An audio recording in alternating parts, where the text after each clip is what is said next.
నమస్తే ఫ్రెండ్స్, అందరూ బాగున్నారా?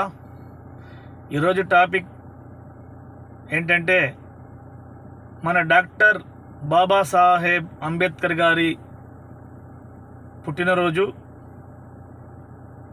మరి భారతదేశం పట్ల ఈరోజు దేశవ్యాప్తంగా 135వ జయంతి ఉత్సవాలు జరుపుకున్నటువంటి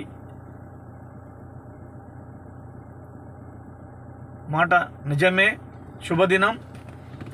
మరి కాబట్టి ప్రతి ఒక్కరూ అంబేద్కర్ స్ఫూర్తితో ముందుకెళ్ళాలని, అతను చిన్నతనంలోనే ఎన్నో ఇబ్బందులకు ఎదురవుతూ, ఎన్నో అవమానాలకు ఎదురవుతూ, ఎంతో కష్టపడుతూ, ఎన్ని ఆటంకాలు వచ్చినా కానీ వెనకాడకుండా అట్టడుగు వర్గాల కడుపులో పుట్టినందుకు మనం చదువులేకపోతే ఎట్లా అని చెప్పి గమనించి, ఎన్ని ఇబ్బందులు ఎదురైనా చదువుకొని ఎంతో విజ్ఞానవంతుడయ్యాడు.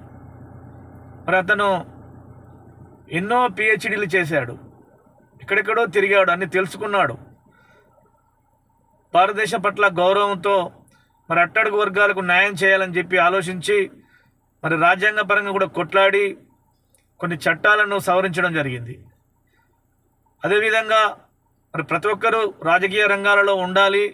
మరి అప్పట్లో అగ్రవర్ణ కులాలే పెత్తనాలు చెలాయించేటువంటి పరిస్థితి ఉండేది. కాబట్టి ఇప్పుడు అలాంటి ఉండకూడదు, అందరికీ అవకాశం రావాలని చెప్పి మరి రిజర్వేషన్లు కల్పించి, ఆ రిజర్వేషన్లతో ప్రతి ఒక్కరూ రాజకీయ రంగాలలో కానీ, ఎంప్లాయ్మెంట్లో కానీ ప్రతి ఒక్క దాంట్లో రాణించాలని చెప్పి ఆలోచించి ఆ రోజు రిజర్వేషన్ కల్పించడం జరిగింది. ఆ పుణ్యమే ఈరోజు ప్రతి ఒక్కరూ అనుభవిస్తున్నారు.